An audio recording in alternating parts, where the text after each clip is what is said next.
after a quick flight from, I don't even remember where we came in from earlier today.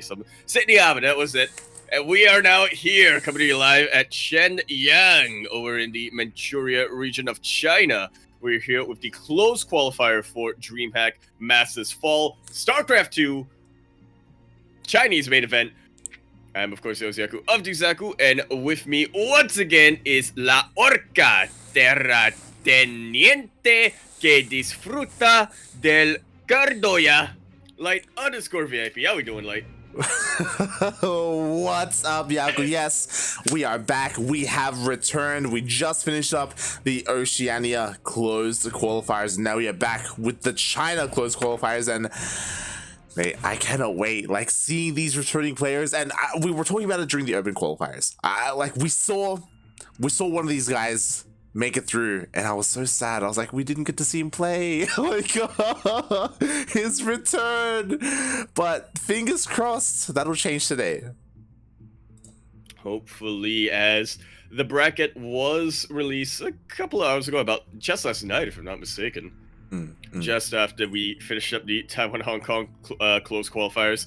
We saw this man, we saw who he was up against, and we immediately decided that's our first choice. We are, of course, talking about our only PvP for now, Maxed versus Jim. Oh yeah, Maxed versus Jim, as you can see on the screen. Right now, that is going to be our first series. It is going to be a best of 3. As a reminder for the people who are tuning in now, who maybe weren't here for the previous closed qualifiers, first round, best of 3. Round 2, which are the qualifying matches, are going to be best of 5s. One after another. It is pretty quick like that. Quick question, how do I read Mandarin?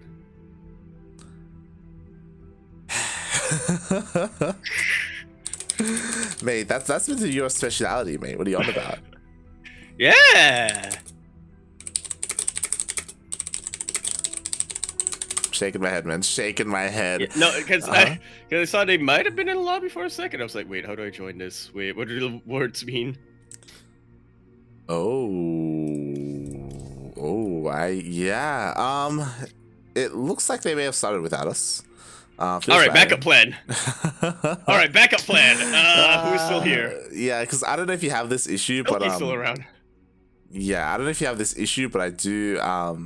Seems my connection isn't the most stable. Yeah, mine either. Yeah, I was getting a couple of thingies every now and then. Yeah, a little bit unfortunate. That's why a couple of our players, I remember from the open qualifiers, there were quite a number who said, you know what? Let's just take this to the Asia server. Korea and Taiwan, the servers are close enough. Yeah, we'll see what happens. Because the matches are just starting, and even though I did message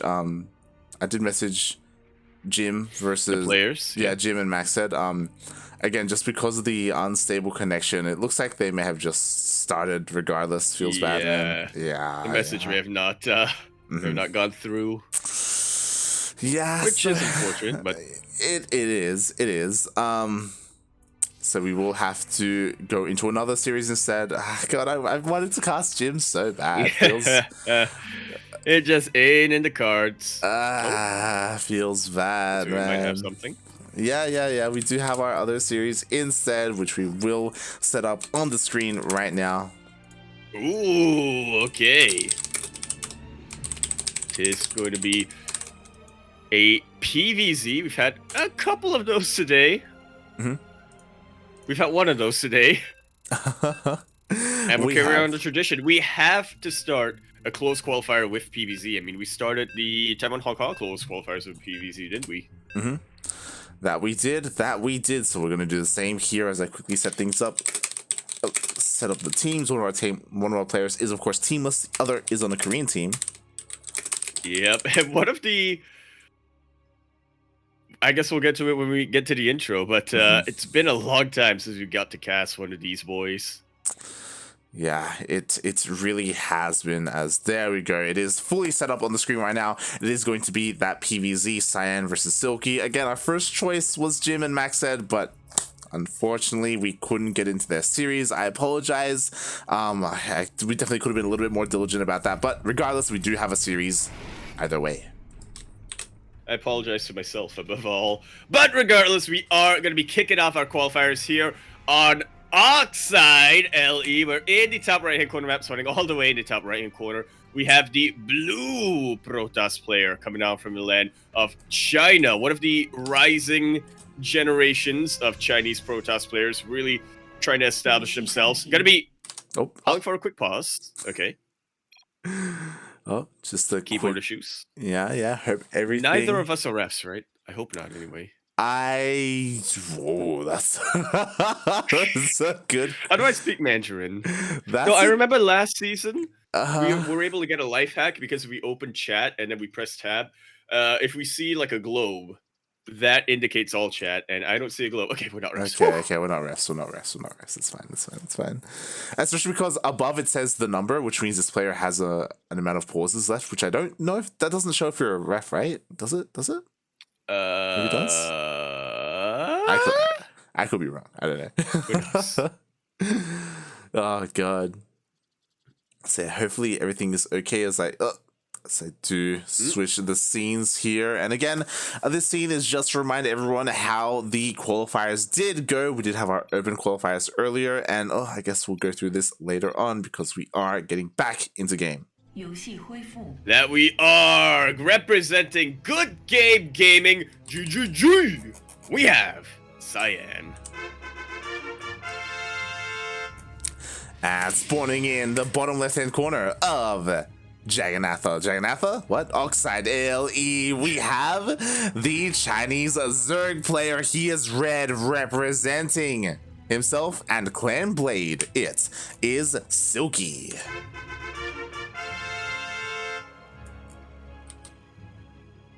Yeah, I can see what threw you off, like, because of the Mandarin characters. It's true. It did throw me off. I believe there is a na in there somewhere. Accurate. Very accurate indeed. So yeah. Again, Silky, a very prominent Zerg player when it comes to the Chinese region. Arguably the strongest Zerg player in the Chinese region at the moment. Again, F's in the chat for Jigua. Yeah. And so he's so good that mate, he knocked the other Silky into retirement, mate. He really did. Chinese Silky equals best Silky. Oh, only and Silky now. Pretty much. Yeah, he very much is the... I don't want to say he's the only Zerg representation, as we do have another Zerg player here in our close qualifiers that being wanted, but he is definitely the player with a lot more eyeballs on him. Silky, I mean... And if he makes it, then he will be one of the very, very few Zerg players making it to the main event. As right now, there aren't any. It's just Terran and Protoss. That's what I mean, right? Like, there are only Terrans and Protoss in that main event. So we're cheering, at least I'm cheering for at least one Zerg player to make it. So we have a little bit more of a well-rounded group stage once we get there. Meanwhile, very interesting opener by Silky, by the way. He went for a very fast third base, very ZvT-esque. Yeah. Or even faster than that, to be honest. Which is pretty much. I mean, before 3 minutes, this is a pretty massive risk for our Zerg player. Now, it's possible that he's aware that Cyan likes to go for a Stargate style, and maybe Cyan is a bit more passive with Stargate units, which is what makes Silky feel safe enough to get an early third base, but we'll see if he can defend it. We shall see as the queens are out. Looks like just in time to deal with this adept. Oh, just barely. Yeah, the adept will come in. Scouts attack, sees that there's nothing available right now. I don't believe he's been able to see the drones. Okay, he sees the drones in natural base. But has he seen the third? He actually has. Thankfully, he has got an eye on the third base. He has confirmed that. Meanwhile, he did go for a Stargate opening, and this is where I'm really curious because again, it's one of those things where it feels bad. Like we haven't been able to cast ESL Asia in a long time, so because of that, we miss out on players like Cyan. How is he approaching this matchup nowadays? Did start with a Stargate and is following up with a Void Ray. Yeah, not going to be seeing too many triple Oracle shenanigans here or mass Oracle plays. Let's playing this out again as a little bit more passively. Oh, he does leave a lot of his drones exposed. The transferring drones are uber vulnerable. The adepts are starting to come in, distracting the queens for so long, but now they're getting on top of even more workers. Yeah.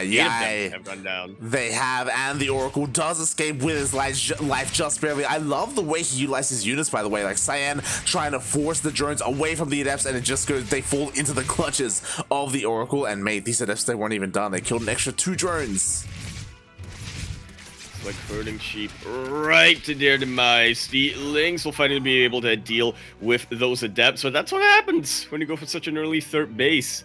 You don't have a lot of defenses out. The adepts of the Oracle are way more mobile than queens are. Oh, yeah. Leaving your mineral lines mighty exposed. Exactly. And behind this, what do we have? We have a second Stargate Yaku, and we have +1 air attack on the way. Somebody's a fan of Starduck. Oh, yeah. I mean, I have seen Cyan shoot into his stream many a time. I forgot we used to do that. But yeah. Going into Starduck streams? I mean, yeah, I still do that every now and then. Yeah, I mean when he's not playing goddamn Dota. But yeah, I mean this is a very common opening nowadays, a common style I should say, going for those void rays. What I will say is that he isn't committing hard into that sky toss by like doubling down and throwing down a fast fleet beacon. Instead, he is looking to supplement this army with what seems like charge lots. Yeah, getting the forge down, which, I mean, cannons will definitely help out a ton in the early game, but with that Twilight Council, it's pretty much confirmed. He wants to dedicate a bit more resources into a ground army. Charges on the way. Probably going to see a Templar Archive, eventually to just supplement the air and the ground army. Yeah, we'll get there. Meanwhile, something else that was interesting that I took note of is that we didn't really have too much queen production, right? Despite the double void ray opening, which Silky is aware of. So, and that is because instead of going for more queens, he went for a Hydra Den. I'm just a little bit concerned because these 3 to 4 to 5 void rays, like, they're still gonna, like, they're still threatening. It definitely can be when the anti-air is... when there's as little anti-air as Silky's got right now. These 4 queens are the main thing he's got to work with. 3 void rays can definitely go toe-to-toe with a Spore Crawler. Assuming there's nothing supporting them. Yeah, thankfully this Ling Runway actually draws the attention away, so the void rays come back home, and this will buy enough time for Silky to finish up his Hydra Den and start those Hydras. But again, just a very peculiar response, right? Like, we have seen like Hydra all-ins before, for example, but he's going Roach Hydra, like he's still investing in Roach speed. Which is definitely very curious. He's also prioritizing Groove Spines instead of Muscular Augment, so it seems like Silky doesn't want to be too aggressive just yet. He is just looking to make sure that the Void Rays don't deal too much damage. Now, Cyan sees the Hydralisk, and he's got to be so relieved right now, because that is exactly what you want from your Zerg opponent when you go in charge lots. No, 100%, mate. He's like, yes, let's go. Roaches and Hydras, like, charge lots are what I need right now. And then we go, he's starting to warp in. He's getting his defenses ready. He sees the army coming. But again, this is going to be a very strong push because even the queens are being pulled across the map. How good are the defenses going to be here? He does have a stasis at the 3rd. Oh, and that's actually a mighty... good stasis ward. Gets most of the Lings. Silky won't have much of a buffer left. PP for Dianhua. I remember this. Wait. Let me be 9 years old again. Let me go back to 2009. I remember this, I think. Is that just delivery, maybe? I think so. Potentially. Wait. I just googled it. I have the answer. Yes. It's not. It's telephone. It's telephone. So phone call. Telephone. Phone call. Yeah, it's coming back to me. It's actually not. I don't. Like I've never seen that word in my life. Well, speaking of never seeing words in your life, the Hydra account is starting to get thinned out a little bit. The Void Race is still standing strong in the skies. The Archons putting in overtime right now, really clearing out the Lings. Unfortunately for Cyan, they're not attacking the Hydra list, but considering the Hydra count is getting really, really low, the Queens are completely out of transfuses. He should have nothing to worry about anymore. Exactly, and mate, what is terrifying right now is that barely any Void Rays have fallen, and the anti-air is almost non-existent. There we go, Silky's force back. Cyan has held beautifully, and he barely lost anything. He lost like a couple of charge loads, like an Archon maybe, like literally one Archon. Like that's insane. Such an efficient trade, and now Silky's getting ready for round 2, but he's even weaker. It's an even weaker push than earlier on. Such a good stasis ward, effectively neutralizing half of the DPS of Silky. And just like that, in come the charge lots from behind. Every single queen goes down. The Hydras go down. The Roaches, unfortunately, were stasis, and GG gets called. Cyan takes game number 1. GG. Okay, not quite GGG yet, but GG. Oof. Oof. Very effective. I don't want to call that a build order loss, because it definitely wasn't. Game went on for quite some time, but I will say Silky had a bit of a questionable build order. Yeah. Or a bit of a questionable unit composition that just played in really, really well to Cyan's build. Definitely. I think my game might be bugged a little bit. I was about to ask you if you could just ask the players to pause a minute, pause for a moment, as I do have to relog. I just got DC'd. Ah. Up, I'm back for a sec. Where are they? Yeah, I'm back. Where are they? Can I ask them to... is this Whisper? I think this is. Is this join game? No, it is view profile. Oh, okay. It's okay. We got in. Oh, no, get out. What? Oof. Yeah. I accidentally invited you to a party. I don't know how to leave it. It's fine. Yeah, maybe a similar thing happened. You're in the lobby, yeah? Yep. Okay, we're good. 2,000 atmospheres. I'm not in the wrong lobby, right? I see Cyan and Silky. We're good. Okay. It's okay. Oh, Mandarin for 7 years, by the way. Oh my god, it's just there seems to be some connection issues, and I did DC after that game, and it's like oh boy. All right, we're back in. That we are. And again, like that, honestly, like that attack from Silky was kind of questionable. Like we were questioning the composition overall. It was just a little bit unorthodox, and oh boy, it just didn't quite work out for him. That it did not, but hopefully he's able to meditate on that and gives us something a little bit different in game number 2. We are continuing our series on 2,000 atmospheres LE, and I'm very proud of myself. Like, I could read one of these words. Well, it's more of a number, really. In the bottom left-hand corner of the map, starting all the way to the bottom left-hand corner, we have the blue Protoss player coming out from the land of China. He is going to be representing Team Good Game Gaming. GGG! We have Cyan. With the right color. Oh, beautiful, mate, beautiful. And spawning in the top right-hand corner of 2,000 atmospheres LE, we have the Chinese Zerg player. Oh my god, going for a gas pool opening. It is Silky.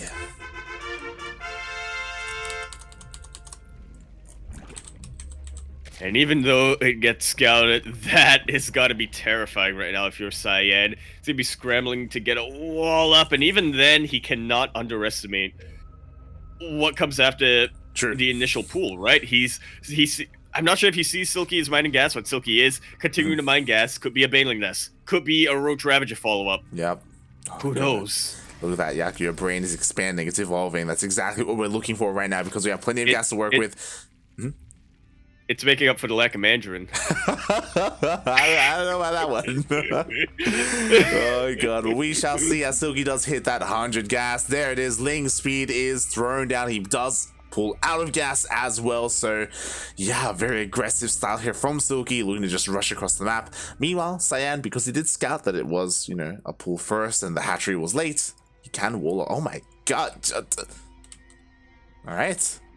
Tis a bit of a bamboozle as Silky once again goes for a very early third base. Yeah, I'm not 100% convinced yet because again, I feel like you can still go for a link flood behind this. But yeah, I'm really curious to see whether or not he does stop that droning. Yeah, the Darkest Night isn't quite over yet for Cyan. He needs to make sure that he's able to seek it, not an overlord, the probe back inside, hopefully look for tech, and more importantly, make sure he has a wall. But he should be heaving a little bit of a sigh of relief. You know, he can still go into what he was planning. Yeah, I think minimal adjustments. What's important is that Cyan, he did scout both hatcheries, so he knows that like it's not a massive commitment to a link flood, right? Otherwise, those resources would have been spent on lings instead of hatcheries. So with that, and even with this adept, he even scouts a drone here, so he is breathing fine. And we're not even on Oxide. Meanwhile, we do see Cyan's follow-up, switching things off a lot from that previous game, opting not for a Stargate, but a Twilight Council. Ooh, interesting. Oh my god, immediately he does start glaives for those glaive adepts. It's going to be on Silky to make sure he scouts. But again, like, because these bases were taken at an awkward time, we'll see if he's even able to spread creep enough to connect all his bases. I worry for him, buddy. Oh, I am sweating buckets right now, and it's not because of my jacket. It's These part bases of are it. super isolated from me. Yeah. Is it even cold in like I'm wearing my jacket because it's cold. Like I had to turn on my aircon. Simulate the Australian winter. Shaking my head, mate. Look, it's a 24 degrees. Sure, whatever you say, man, whatever you say. God damn it. Meanwhile, what's interesting to me is that like this is glaive adepts, but this is off of 3 gateways. Like that's what's shocking to me. It's like 3 gates and there's no robo either. Like this is such an awkward glaive adept push. It's not even typically when you see a glaive adept push like this way, you know the Protoss player doesn't want to commit too much. It's at least 4 gateways. This is one less than that. Well, like, it's at least 4 gateways, and there's at least Robo for War Prism, right? But, like, because there isn't one, the only way you do this is if you do this, right? If you send it across the map. But there aren't that many adepts either. I mean, I guess this is going unscouted, which is important. There are only links to defend. The Roach one is only just now going to finish up. Yeah, and Cyan is well aware of that. He's going to be pouncing on an opportunity. Doesn't want to get surrounded by the links. Oh, I do appreciate the cancel in the shade. Oh, yeah, exactly. He does not commit. Meanwhile, we have even more adepts rushing across the map to meet those which are already there. And behind this, he's switching into a Stargate. Double Stargate. Mein Gott. He's lost his mind. I love it. It's like we're watching Mio Micah, but he's Protoss. It's great. I was going to say, yeah. I thought Mio Micah was a bamboozler. Okay, here we go. A lot to learn from Cyan. I thought Patience was a bamboozler. Yeah, exactly. Ooh, nice round though. The adepts are locked in, but they do commit to the shade into the main base. Yeah, they will get surrounded once again, and Cyan has decided to give it up. Goes for the recall, so he has something to defend a potential counterattack. Does not want to lose his entire army, especially when his third base is looking that vulnerable. Exactly, and unfortunately, even though the Stargates are finishing up, it's not enough time to get those Void Rays out. Now Silky, he rushes across the map with all these things. This third base, I don't know if Cyan can hold on to it. He can if Silky gives him time. He doesn't quite want to pressure it until he can get his entire army in position. Silky, it's looking vulnerable. Yeah. There we go. Pumps right on top of the third. Oh yeah, that he does. The adepts are going to go down. The pylons are going to go down. Again, there's no response here. Cyan cannot do anything about this push. He's across the map. He cannot. 2 Void Rays are already out, but I feel like it's a little too late. Exactly. Meanwhile, the adepts across the map, they're actually dealing a lot of damage. A lot of drones are going down. Again, because there was no army here to defend. It was all across the map. And Silky was droning up. Yeah, and because he drones up, he's not too far behind the worker count, but it does draw the entire army back. Cyan gives himself a little bit of breathing room, and he will even up the gap slightly. Now, a 2-base Protoss player, you can absolutely get away with this while your Zerg opponent is still on 3 bases. Yeah. It's just for how much longer? I mean, this is true. This is true. Like, we do see another counterattack, by the way, as the Lings rush across the map. But the difference is that this time, there are Void Rays out. Like, this third base can potentially be defended. The Lings even get distracted by these Adepts, because the Adepts, ooh, they threaten to shade in. Ay, so many free Lings. Yeah, a bit of an unfortunate rally there for Silky. Meanwhile, Silky, just like game number 1, he wants to go into Hydras again. So Roach Hydra. I guess, you know, the Void Ray count isn't too... Oh my god, there's already 4 Void Rays though. Oh my god. And they're already staking their claim around the map. I will say this, Cyan is a lot more dedicated to Stargates this time. A lot more dedicated to Void Rays, so, you know, the Hydras don't have to worry about chargelets at least. Do have to worry about Glaive Depths and plenty of Void Rays, so. Oh god, that they do. Meanwhile, 1 Void Ray goes down, but mate, there's not enough Queens. There's not enough energy for Transfuse. All 3 Queens are going to go down. I love what he's doing with the Adepts, by the way. Body blocking the top of that ramp, preventing the Ravagers from coming in, and really trying to zone out the rest of the Void Rays. The Hydras go down. They don't have the most health in the world, so it doesn't take too long for Void Rays to chip away at them. Yeah, exactly. Meanwhile, Silky has to do something with his roaches, so he's sending them across the map. This base is looking... Oh, man, there's a shoe battery. There are Adepts. If these Void Rays feel threatened, they can always try to recall well, but they're going down. Yeah, they don't feel threatened, but they probably should. Yeah. That's a lot of Hydras. Looks like 1 more Void Ray will just barely escape. Meanwhile, on the other side of the map, a couple of fresh Void Rays, and these Adepts are enough to deflect the paltry Roach Ravager counter-harass force. Yeah, exactly. The Void Rays, they just go ham on this retreating army. The Hydra count is getting a little bit higher, so Silky does have that going for him, but for the most part, Cyan, from the damage he took earlier, he definitely has stabilized, and he is looking to deal some equalizing damage. Like, already, the Queen count was reset, and now the 4th could go down.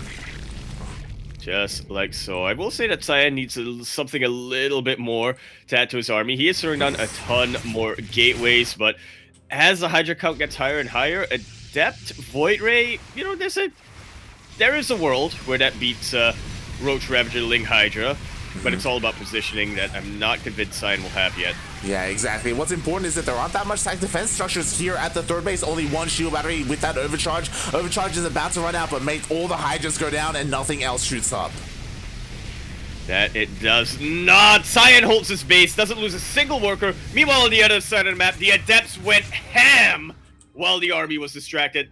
40 workers, almost 40 workers go down, and GGG is called. Cyan is going to be your first player in a qualifying match.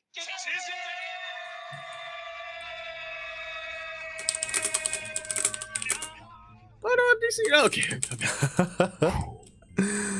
Oh my god, GG, well played. Congratulations, Cyan. I unfortunately we didn't get to talk too much about that series, especially about game 1, because we kind of like went one straight into the other. But like, yeah, especially game 2, Cyan, his build was so quirky. It was so odd.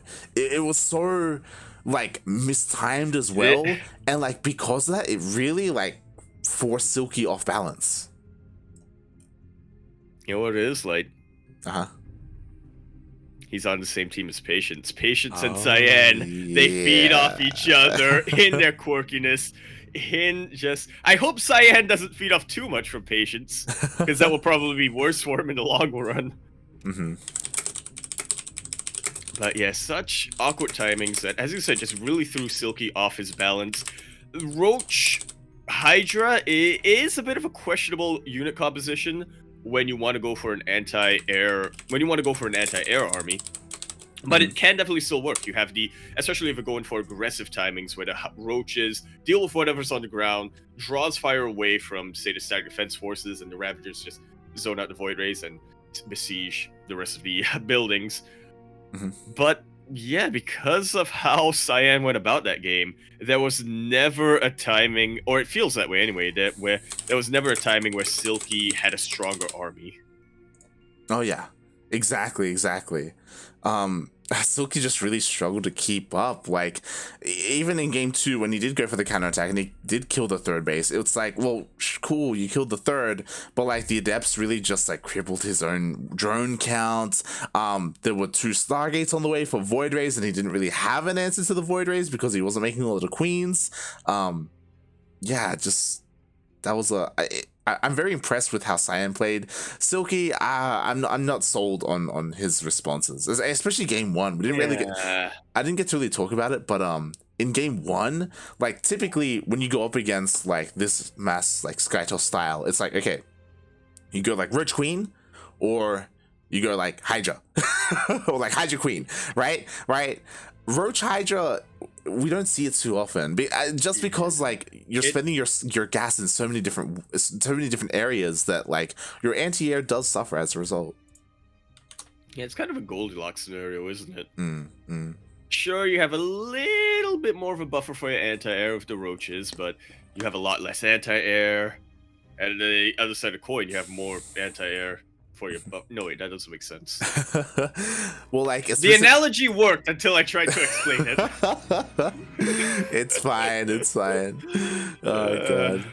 But yeah, like it is one of those things where like where it reached a certain point where there just wasn't enough anti-air there, right? Like the roaches didn't really do their job. To be fair, part of that was because of the stasis wards, right? The stasis wards were key there, but yeah, that was just very impressive play by Cyan. Yeah.